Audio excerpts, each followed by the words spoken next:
Hello, Homebrewed Christianity listeners. This is Tripp. This is Bo. Ooh, and we are in the Homebrewed Christianity Bat Cave in Redondo Beach. We're back. Yes. We took a little hiatus during August to do some traveling and go to some conferences, but it is time to ring the bell. Oh, yeah. The school bell's starting back. And Homebrewed Christianity Deacons, we are about to rock your earbuds. Everyday Sundays, Trey Pearson, the man behind the project, is on today, and he is a friend of mine. We were introduced by the one and only Rob Bell, and he's like, y'all should hang out. We hung out, and now I like him better than Rob Bell. Don't worry, Rob. I still like you. I'm just saying, Trey is better style. He's cooler, and I've camped with him in a tent. Well, that'll bring you closer together. That will bring you closer together. Tripp, we have so much going on this fall. A lot. It's kind of amazing, actually, what's on deck. And all we're saying is, when you're buying those books for school, we just have one request. Yeah, just click any Amazon link off homebrewedchristianity.com. If you're going to buy books, come to our website first, click on the Amazon link, you pick up this temporary little widget. It doesn't change your shopping experience. You go to Amazon, they know that you were sent by Homebrewed, and they repay us for it. Yes. All right. And this week's lucky Homebrewed Christianity Amazon link item, like I've decided that we should just tell people really cool stuff. Mm-hmm. We don't know who purchases what. Okay. But because it's anonymous. Yeah. So someone purchased a set of sheets that are a thread counts like 800. Whoa. What is an 800? Yeah. Some deacon sleeps well. That's got as many threads in it as this beer that you just served me has hops in it. Ooh.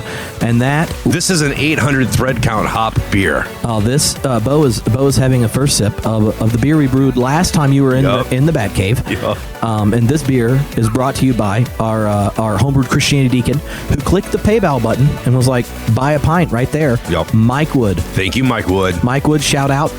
Saw you at Wild Goose. You weren't there. It made him cry on the inside. But, your donation, you click that PayPal button, and I've made Bo's Bitter Beer Face Beer. And it's a mouthful. Not just saying it, the actual beer is a mouthful. Yeah. It's like 150 international bitter units. It's incredible. Yeah, it's a 4 gallons and it has 9 ounces of Citra hops in it.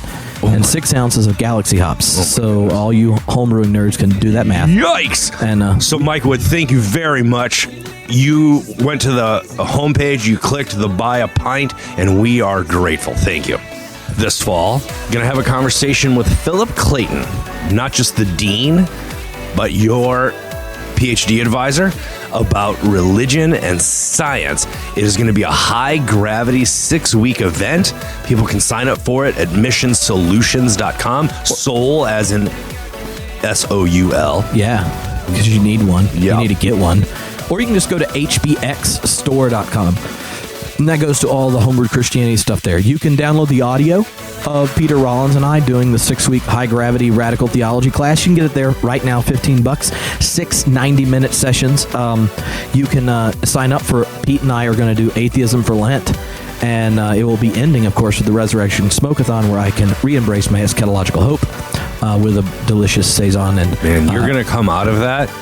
You're going to feel like you were born again. Well, I imagine that unlike some Christians, I probably have read The Atheist before. So I'm interested in what it's going to be like for me to actually try to not take the criticism seriously, but to actually, what would it look like to sit there?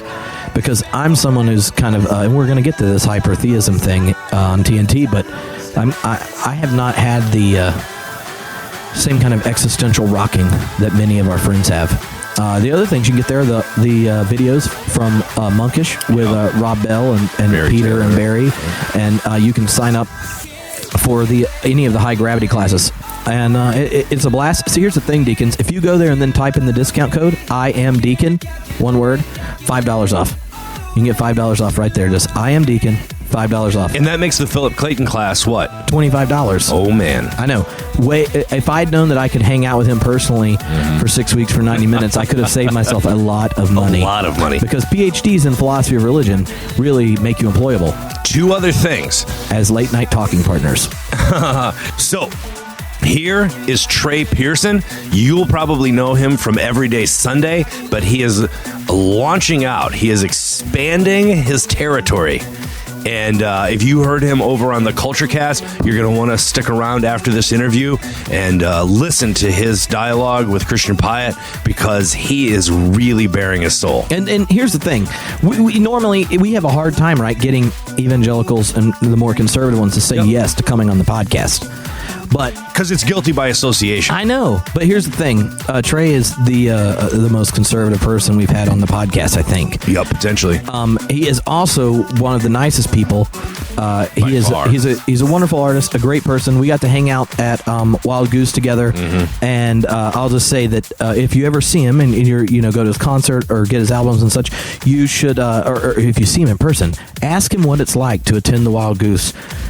Walking next to Tripp, because normally he's a music festival, like Christian ones that are like 10 times that size, and everyone knows who he is, and there's not a lot of CCM fans at Wild Goose. It's not the same crowd. No, and so he had a lot of kind of first time experiences at Christian Music Festival at Wild Goose. And he was a great sport and asked great questions. And so what you're going to hear first is him at the Homebrewed Christianity 3D at Wild Goose, followed up by some continued conversation.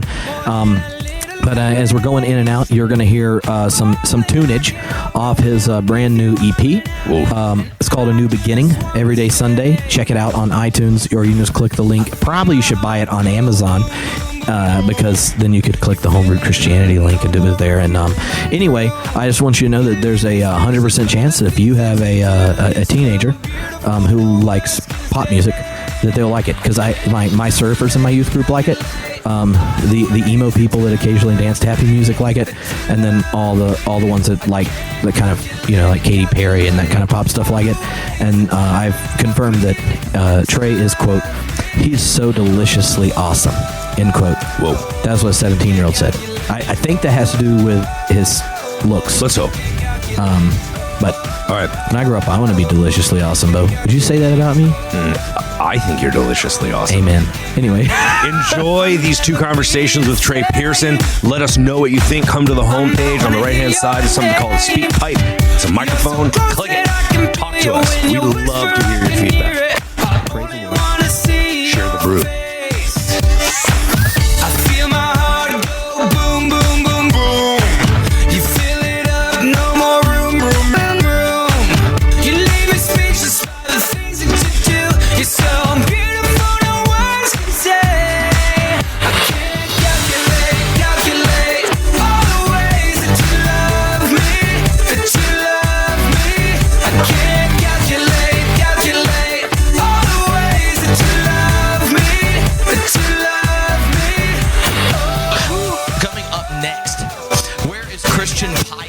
Christian Piatt is one of the senseis behind the Homebrewed Christianity Culture Cast. On the Culture Cast, they talk about culture. One of the weird things about being a PhD in philosophy is that you still watch your favorite movies from 1997, and so that means I watch Clerks repeatedly, and I listen to Counting Crows a lot.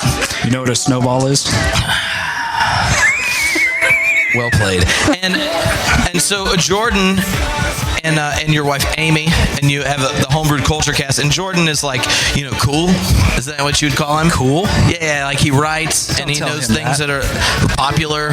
Like when y'all do your recommendations, I'm like, oh, what's the son of Mumford? Now I know. Right. No, he always recommends shit that I've never heard of before. Like if you just want to feel cool with your friends and name drop indie bands that they haven't heard about yet, I just listen to the end and mention it. Yeah. And I haven't listened to it. I just assume it's full of angst. And then my wife comes on and recommends Bruno Mars. Yeah. But when she did, it made me think, what Mars is he coming from, and how did it work out for you? Because she was really excited about Bruno Mars. Like, hey, it's business time. Yeah, they Bruno also share it's TMI all the time at Culture Cast. Anyway, that's right, man. So they talk about culture, and so we are going to be inviting up a new friend of mine, Trey Pearson, who is the man and the myth behind Everyday Sunday.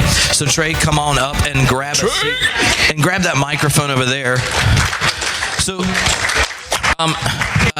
Trey and I met because I guess didn't like Rob Bell say go get coffee with Tripp or something? Yeah. And I didn't know that. so I just got this email. It was like, we should get coffee now that I'm in Los Angeles. I was like, great. And when Rob Bell tells you to do something. But I didn't know he did. But then he name dropped Bo Eberly, who's a homebrewed Christianity deacon in New York. There you go. And then I was like, a friend of Bo is a friend of mine. And then we hung out, and it's been a lot of fun since then getting together. And here's the thing, he was like way too successful early in life. I've avoided it, and got a record deal, and has been successful in contemporary Christian music, and then has progressed theologically and kept asking questions, and also explored musical horizons. And yet he's been dealing with an industry and his own story and stuff. So that is in and of itself stuff worth talking about. So Christian, meet my friend Trey. Hello.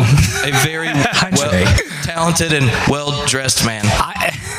You're staying up here with us, aren't you? I'll sit right here. Yeah, I think the reason I'm here is because of a tweet, actually. To give a little backstory, we have a couple mutual friends, a guy named Bo Eberly and Rob Bell, of course. And one day I was, I've been on my journey in my faith and just trying to grow and understand. I had a stack of books, and I had a lot of things, I guess I had bought some N.T. Wright books, and please forgive me for saying this, but at the time, I was, continuing to try to understand and learn a lot of things, and I had this book in my stack called Doctrine by Mark Driscoll.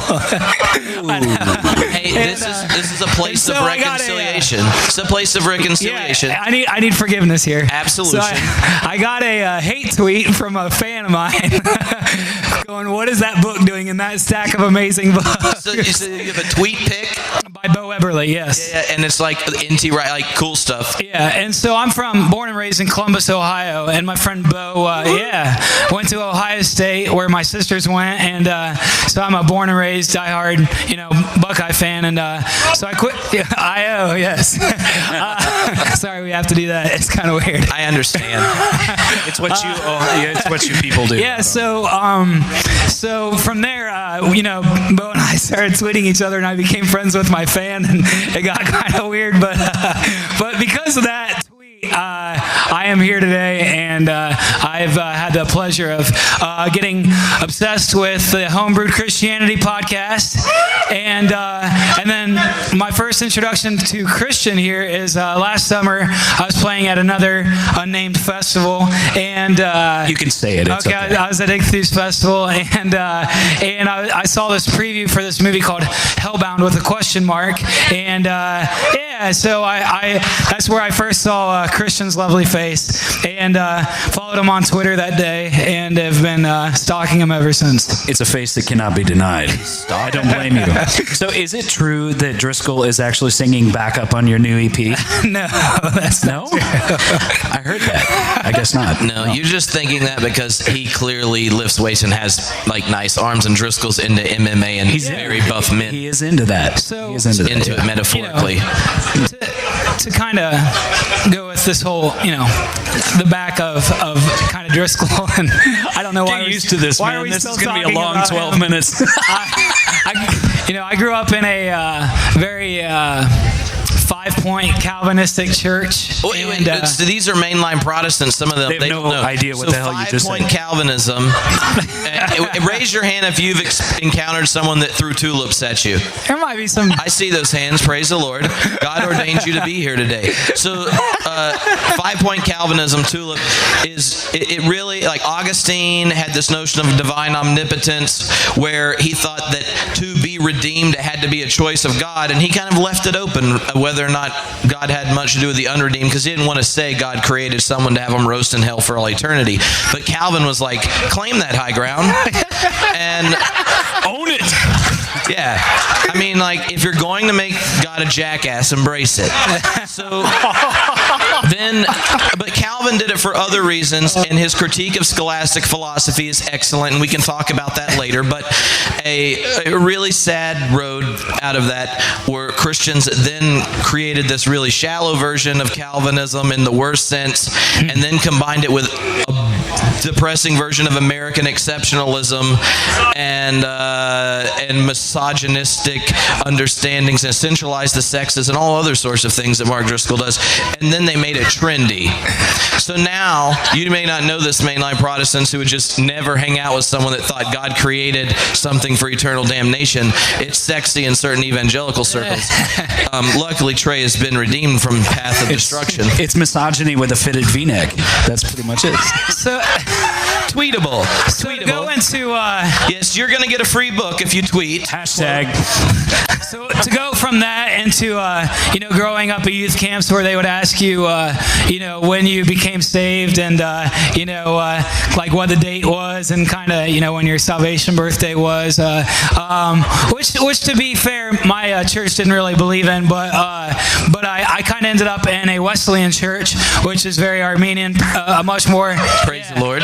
Very, huge John Wesley fan, and after kind of wrestling with that through my whole teenagehood and dealing with questions that nobody else really deals with through their teenagehood, I thought I'd kind of heard it all, and then I started following this guy named Rob Bell, and he kind of started opening my eyes to a whole new way of thinking. And I don't know if any of you guys here have ever seen the movie Orange County, but if you haven't, you should see it. And sort of the time that Sean in the movie meets his favorite author at Stanford, that was kind of my moment in meeting Rob Bell. And it's just, I wouldn't say that I'm a drastic person by jumping quick into anything. Any What About Bob fans, I'm a big fan of Baby Steps, and that's just kind of been my journey as far as being here tonight and kind of seeing this festival. It's a lot different than a lot of festivals I've seen, but it's also really surreal and just kind of a neat experience being up here with my favorite podcast in the whole world. So, how sweet. At other Now I can't derail you. That's just not fair. Well, but here's one thing I think that could be helpful. So a lot of people that kind of grow up in more progressive churches and stuff, or you're like, I'm going to hang out at a festival and like this is like your pinnacle experience. Yeah, they may not. It doesn't get any better. Yeah. So it's all enjoy downhill this right here. This is it. Yeah. So, so maybe you could share a little bit about what is it like to have inherited a faith that you still have, but it's changed so much that you would come and hang out with us on a stage when normally you go to festivals that are 14, 15 times this size, to tens of people that know all the words to the songs. You're not, and then they're not ready to sing them. They're sitting in chairs like, I'm just drinking beer and thinking about Jesus, man. And so maybe, what is it like to not only have progressed and thought through different issues and stuff, but also been an artist in an industry that's attached to one part of the church, and as you change your mind, you're also still trying to create art. So what's that been like in your story? It's been, it's been good. It's been quite an experience. I've been doing this full time now for 11 years. I've played thousands of shows around the world, and had the opportunity to see a lot of different churches, a lot of different styles of doing things. And as much as I would say that the Christian music industry is sort of in a certain train of thought, there's a lot of turning a blind eye to a lot of things, and you'll find kind of certain expectations or certain values presented where, I guess for me it's, kind of becomes confusing when you get to the point where maybe you feel like people just want to make sure that you're against gay marriage and they don't really care what you're doing to help the people that are living off $1 a day around the world. Well, at least they had their priorities in order. Yeah, and so I think I think for me it's just been kind of, instead of just jumping ship, which I think there's this awesome girl, Rachel Held Evans, that just posted this thing called why millennials are leaving the church. And for me, being on the older side of the millennials and kind of really getting where she's coming from, and being a youth leader in my church, which is Wesleyan, but it's also pretty evangelical, and there's people that go to my church that could easily go to a Baptist church, they could go to a Methodist church, they could go to a Mark Driscoll church, and they would honestly have no idea the differences between a lot of the churches because nobody's talking about them, and everybody just kind of wants to pretend everything's fine, or there's this sort of we don't talk about those things, and as long as you say you're against these things or for these things, everything's fine. And so maybe some people think that it would be better, we'll just go go find a church that believes what you believe. For me, well, how many times should I leave churches when I can stay in my church and hopefully ask real questions at my church and make a difference with people that I'm in a community with and love? And I would say I treat my music career the same way. I really like having the opportunity to be where I am because I get to talk to a lot of people that maybe a lot of other people don't get to talk to because they've already tuned them out. And that's really important to me. Yes. And we sincerely appreciate the opportunity to help you commit career suicide. Because I mean, if you're a minister, you constantly talk to people that have jobs that you think in your head while they're telling you their struggles. Have you read the Bible? Because Jesus says stuff about this. I don't know if you've heard it, like love your enemies. I had a conversation with someone that designs drones once. That went well. But so when we were talking and you were talking about being an artist in the Christian music industry, and do you want to stay in it and also try to explore your faith where you are now and stuff? You kind of this is the setup for you playing us some jams and progressive people at Wild Goose are going to attempt to rock with you. Maybe you could say a bit because you had this major record label in contemporary Christian world. It ends and you're starting a new beginning. How do you frame what you're doing now in your own story, since there's kind of like this clear demarker even in the way you're titling the new EP on iTunes that everyone's downloading right now? Well, right now. Or they can get it right over there. I don't see the phones out. Free beer if you buy it. That's right. I think the biggest thing for me is just continuing to try to have something to say and try to, I guess, I'm not really trying to go off any gimmicks of follow me because I think this. I really want people to like my art, and I want to be known as an artist. And I think so many times people, and music especially, it's an interesting time in our culture. And, Christian, we were talking about this a little bit before we came on stage. But for me, I love things that make you think, whether I agree with them or not, whether it's, a worship song or whether it's that fun song some nights or something where you just go, man, that really feels real and connects with me. But I also love fun dance music. I love having a good time. I mean, whether you guys grew up on the Bee Gees or Michael Jackson or YMCA, whatever it is, the Jackson 5, the Beach Boys. I love fun music that you can have a good time with, and I totally am for that. I think it's fun to dance, and in the same way, homebrewed Christianity is fully for having a good time. I support fun. Yeah, I think that's important in art and music as well. And I think sometimes we forget that music is art. And for me as an artist, I enjoy a lot of different kinds of art, but I'm definitely trying to make a difference with my art, but also trying to make a difference by what I say as people follow me and what I do. So, okay, I mean, you pretty much you hit all the high notes in Christian music, circles. I mean, you've done all the things that there are to do, right? Sure. Yeah. So, Tripp and I, we got to make a little room here because there's about a little something about to happen up here. But Tripp and I, we're musicians, and we also happen to be Christians. So, we have our fair share of sexiness going on, and I do have a V-neck. Thank you. That's a V-neck. Yes. Okay. So. There it is. Thank you. So what I want to know is how do Tripp and I what do we need to do to kind of break into CCM? Could we? How many Jesuses do I need to put in my songs to really? Do you think we have a chance? I guess is. Well, be honest. To be completely honest, Christian, you can say Jesus all you want, but you still have to have some degree of sexiness going on to. I'm just kidding.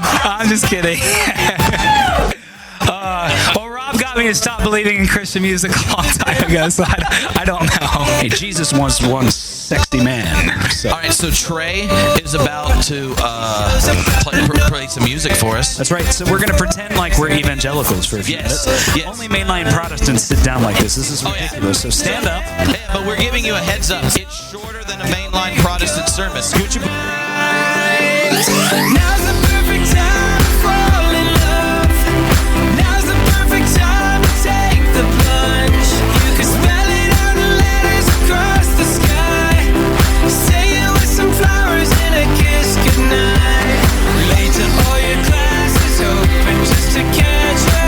This could be epic or a complete disaster. Standing on the edge, don't be afraid to jump. Now's the perfect time to fall in love. Whoa. You know, for me, like being in a church that struggles with, man, should we let anyone on the platform if they're not like, if they have something going on in their life that they're not giving over to the Lord, you know what I mean? So like, oh, well, we heard that this drummer went out and did this on Saturday night. Oh, I don't know if we can let him play, you know? And so that's a very different world, you know? It's a very different way of thinking, and obviously you've seen both sides, but it's interesting what happens, like, man, just even thinking about when you talk about going to that church that your now wife was at and they asked you to sing. It's just one of those things that you start to go, oh wow, maybe it's okay just to learn how to love somebody like you love yourself, you know, like maybe Jesus had something there with that, you know, this whole love thing. Yeah. And so many times, like, gosh, going from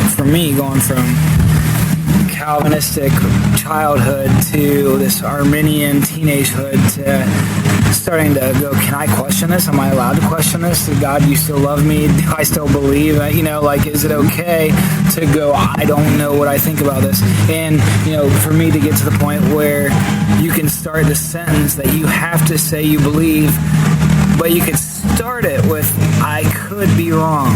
Like, that is the most powerful, empowering statement that you can make when it comes to these kinds of things. You know, like, can you start whatever it is you're about to say on either side of the coin? Can you just start by saying, I could be wrong, but here's what I think from my experience so far.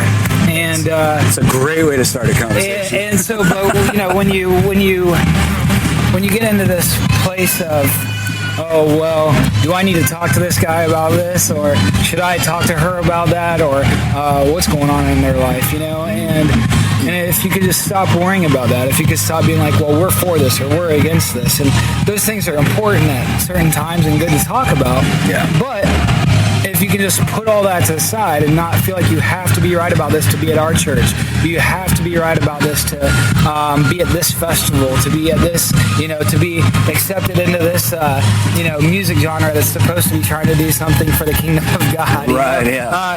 All these sort of things we give ourselves, like, you know, if you could put all that aside and just say, if we just worried about what what's recorded as Jesus saying the most important thing you can do is love God and love people. If that's all you cared about, would that be good enough?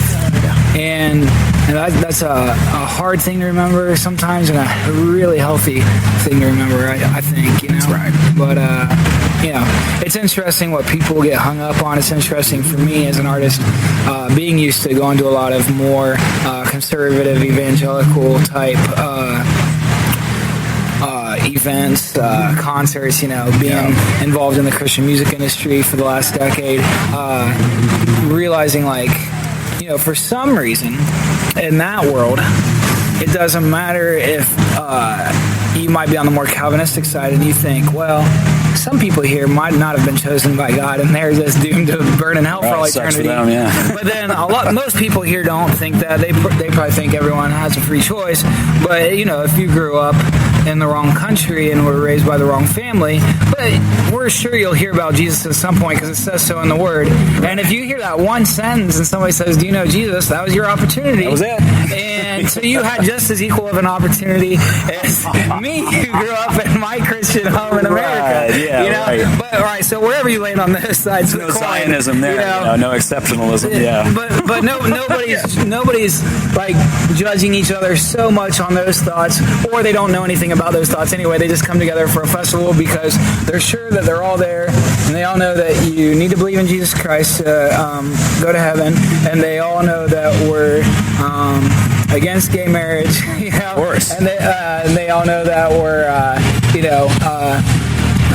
don't you know what I'm saying? Oh, Just yeah. like there's certain things that are acceptable, and there's certain things that aren't, and Known quantities that everybody has to agree on. yeah, and it's interesting. And as soon as you fit outside of that mold, I mean, look what happened to Rob Bell. It's just like farewell, Rob Bell. That's right. And it's just like, really, like that was it, because he asked a question, because he brought up points we're thinking about, like wasn't very overbearing about it. Yeah. Pretty loving, not a jerk. Just saying, hey, like, is this okay to be in the conversation to say, I have these doubts, I have these questions, I have these feelings, like, is that such a horrible thing? And Yes. man, for some people, it really is, Yes. And then I can definitely see the other side of the coin, though, when, like, when there's people that maybe didn't grow up with that are very open-minded, very affirming, and those kinds of things. They don't understand what it's like sometimes, I think, to grow up in a home where you've been taught this is the Word of God. Right. I realize that we've figured out a way to explain being against slavery, and women don't have to wear covers on their heads anymore, and we've explained all those things in context and in culture, but the gay thing, Not this. Yeah, right. That's impossible. Yeah. And if you have any questions about it, even if you're still unsure, if you have questions about it, you don't fit. Right. And it's an interesting line of where people are at, and I definitely live in a world where there's a lot of people that are scared of talking about those things. They don't like to talk about those things. They don't want their kids asking about those things, and it's way better to leave it unsaid. But I mean, to me, that's the common norm in churches in general. I don't evangelical, mainline, whatever. There's way too many people that have no idea what the church thinks about half of what the Bible says. Right. And why the Bible became the Bible. Like why Right. where It didn't just drop out of the sky. yeah, but I mean, people go, oh, well, God wrote it, and that's it. That's all you have to know. And as soon as you know that, and your pastor tells you what to believe, if he tells you what to believe, or if there's just assumed things Right. because of culture, that's it. And too many people want to see you just ignore those questions, ignore those thoughts, and I mean, right now our questions are the questions Rob Bell has about hell and what that means and what that's like, and how that works, and is it okay to ask questions that aren't extremely spelled out for us, or maybe it's the issue of homosexuality or whatever it is. But with all that said, I feel like there's a lot of people that would rather you go find, a group of people that have come out and said they agree with those things, when half of the people in your church don't really know what they think about that anyway. Right. And there needs to be more voices in your own church, and if those voices don't rise up within your own church, then you don't ever see people come out of what your church was like before the women's rights movement, before the civil rights movement, and everybody just stays stuck where they are.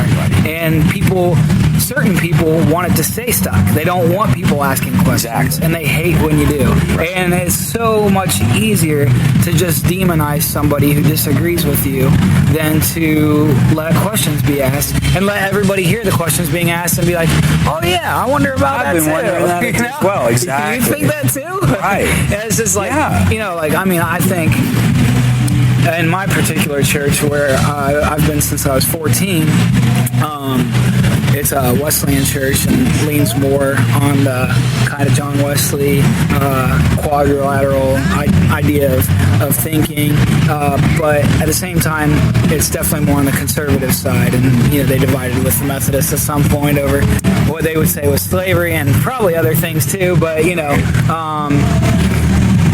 I would say that most people that come to my church, which has grown by 300% in the last 2 years, it's gone from being almost 2,000 people a week to 4,500 people a week, and a very growing community, a wonderful community, amazing people. But I would say the vast majority of the people don't know the details of what Wesleyan doctrine is. They don't know the details of what we believe as a church. They know certain things, like we love Jesus and we're all there to worship him. But I think there's a lot of questions that are being asked in a lot of places, but don't get brought up in the church. And if they do get brought up in the church, it's very clear that, we're going to scare you into hell by making sure you think this way. Like, don't take a chance on them. That's right. As long as you say it in the right way, you keep people from asking questions, and you make people feel insecure about being able to ask those questions. And it's just like I was talking to somebody about a lot of seminaries and Christian Bible colleges and things like that. They make you feel like it's okay to ask the right questions as long as you come up with their answer. Right. And I mean, yes. I guess that's a whole different thing, but it's the same idea. It's the same thought process of why are those things off limits? Yeah, right. How and why with a God of grace would anything be off limits? I suppose to at least ask. How is a question ever that dangerous? Yeah. He's not scared of our questions. Yeah, I would think God can take that. Yeah. If God can take crucifixion, I'm pretty sure God can take my questions. Sure. That's kind of how I look at it. Yeah. Yeah. So what about in your music? Obviously, you've kind of gone through a metamorphosis, being a part of the... Still going through one, yeah. Yeah. Well, aren't we all? Yeah. But you were very prominent in the Christian music scene, contemporary Christian music scene, and things have definitely shifted for you. Describe what happened there. Yeah. I think for me, I don't think I've totally abandoned the Christian music scene. I definitely look at it a lot differently after have been being in it. I signed my first record deal 11 years ago with Flicker Records. It was owned by this band called Audio Adrenaline, and they signed me, believed in me. I was clueless. I was just an ambitious kid that was writing music, and people seemed to like it, but I honestly had no idea what I was doing. And so my first 2 albums was just me growing up in front of a lot of people. Got some attention, sold some albums, did pretty well on Christian radio stations, and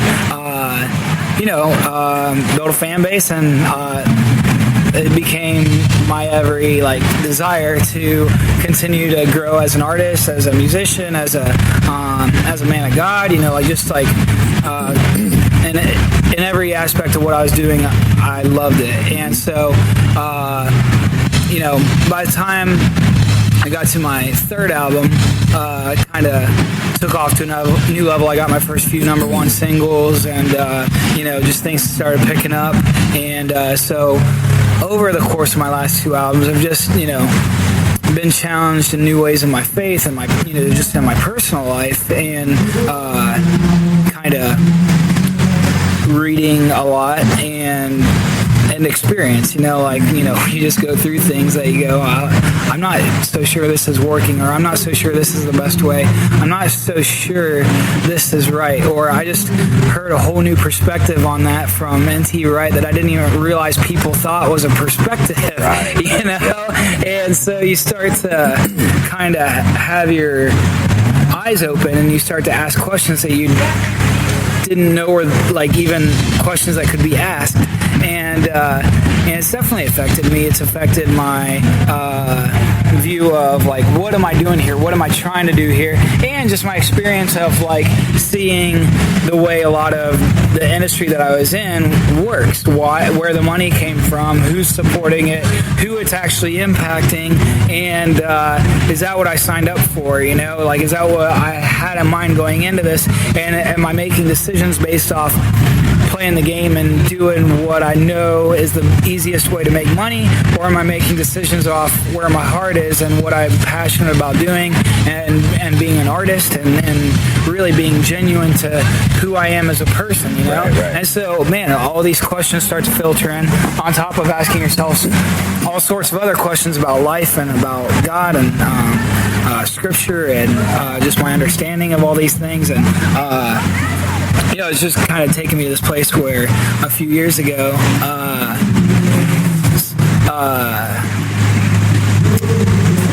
I got challenged on the idea of what Christian music even is, you know, Right. and I definitely feel like I have been a big supporter of Christian music over a lot of years, and I think the idea of Christians coming together to go, how can we make an impact in people's lives, is a wonderful thing. Now, what happens after that, and what kind of the way things are ran, and how a lot of things happen, and those sorts of things, is where it gets kind of scary and sad sometimes. And I'm just like, I'm not really sure I want to be a part of that. And so I've definitely distanced myself from a lot of things in that way. Yeah. But I haven't given up on the idea of thinking that it's a great idea for Christians to come together, and whether it's music or art, or another kind of art, or a church or a community, if anybody, you know, group comes together and says, man, how can we make an impact for the kingdom of God? To me, that's a pretty good thing. Yeah. And so I haven't lost hope in that, but I've definitely thought I could either be a part of the problem and just play the game and be in the system, or I could look at my art in a way of, if I'm going to do something, how can I actually make a difference? Right. And so that's been my journey, and it's not been the easiest one, but it's definitely been rewarding, and the sense of feeling like I'm actually being genuine with myself, with other people, and I'm really trying to make a difference in people's lives. So, you know, after kind of going through 4 albums on Christian record labels, I just finished my last record deal on my last album. I decided not to re-sign with my label, and I chose to go ahead and live in this world on my own independently, and kind of build my own team and release something on my own, which I just released. It's an EP called A New Beginning. It just came out in July.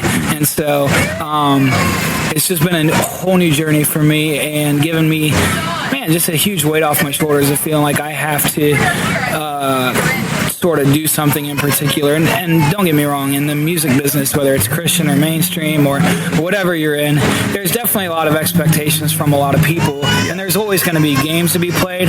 But the question is it a game that you believe in, and is it something that you care about? And if it's not, why are you there? And so you know, I feel like I've met a lot of different sorts of artists, a lot of different sorts of musicians with different ideas on what matters in music, what matters in art, what matters in Christian music, if you want to call it that, or, you know, like, what is Christian music? Right.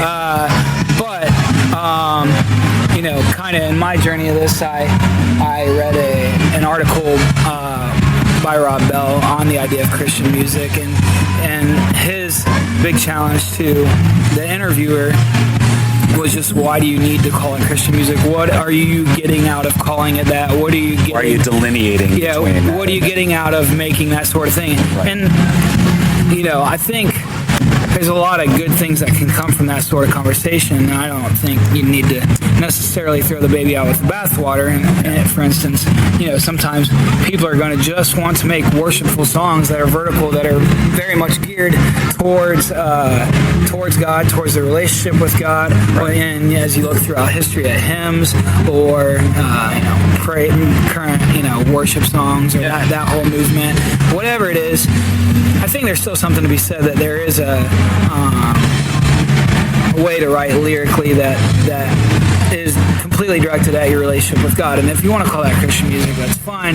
But I think it's scary when you start to look at the business and the industry and kind of how that gets twisted, And so that's sort of something that I've had a big problem with, especially seeing what happens behind closed doors, where you're just going, wow, that guy sings this, and he doesn't really think that at all, right, and you're just like, there's nothing genuine about what's going on here, and that guy thinks this, but he can't sing it in his lyrics because this whole community, it doesn't fit that line of belief, and all of a sudden he can't have a voice in the conversation anymore. And to me, that's a pretty messed up system, and I guess as much as I see it in music, it goes along with what you see in our culture with the church in general. So. Well, and to me, what I see is an opportunity for sort of inspired heresy, for lack of a better term, because obviously, there's the artist who feels his or her hands are tied and not able to truly voice what their heart of hearts is wanting to express. And at the same time, there are a lot of those people out there who want and need to hear that, but there's this intermediary who has decided exactly how it will be done. And so to take the courage to operate outside of that maybe offers you a direct line to connect with those people in a way that will resonate with them, beyond the confines of that structure. Absolutely, and it can, but I will say that there's a lot of limited availability in that, just because the pipelines are so tightly controlled. Oh, absolutely. Yeah. And so, a couple things on that. Number one, just as much as there's people that feel like they can't say the things that they want to say, there's people saying the sort of cliche expected things that are just literally just saying it because that's what the writers in Nashville know is going to get on radio. Right. And they're like, oh, okay, let's do that. Right. And give me one of those and we'll be good. Yeah. And that's what the record labels are saying. That's what a bunch of artists are saying. Not all, and some really are passionate about trying to do that, and there's a lot of good people, but there's also a lot of messed up crap that that's going on there. And so that's that side. But then on the side of people like say like a Derek Webb, who was in Caveman's Call and really had a different voice with a lot of questions, well, he's not going to get the time of day on those Christian radio stations that are being supported by communities that know that we're not allowed to ask those questions. We're not allowed to say those things. Right. And that cannot be a part of our voice as the church. And what's representing that. So all of a sudden it becomes very limited. And, and so a couple things come from that. One is a lot of people don't listen to those stations that have any relationship with God because it feels stale. It feels like the same thing all the time. It feels behind the times. It's always like trying to be sort of this imitation of was already cool, in the mainstream. There's so much staleness and going on there that it's impossible to do cutting edge things that are musically or lyrically that can really make a difference in that world, because you're looking at in mainstream, like we were talking last night, in the top 40, you're looking at the top 40 most popular things going on right now. This is what people are responding to. This is what artists are making, what artists are doing. Whether you like it or not, like some people are going to be, oh yeah, we love that pop song. Some people are like, oh, play more Mumford, whatever. Right. But it's all, this is what's making an impact in culture, Nobody's setting out to be like, oh, I just want to be this adult contemporary artist, That's not how people are thinking about art or creating music. Right. And then you look at the Christian music industry, and that's exactly how people are making, I guess, art. and I guess art.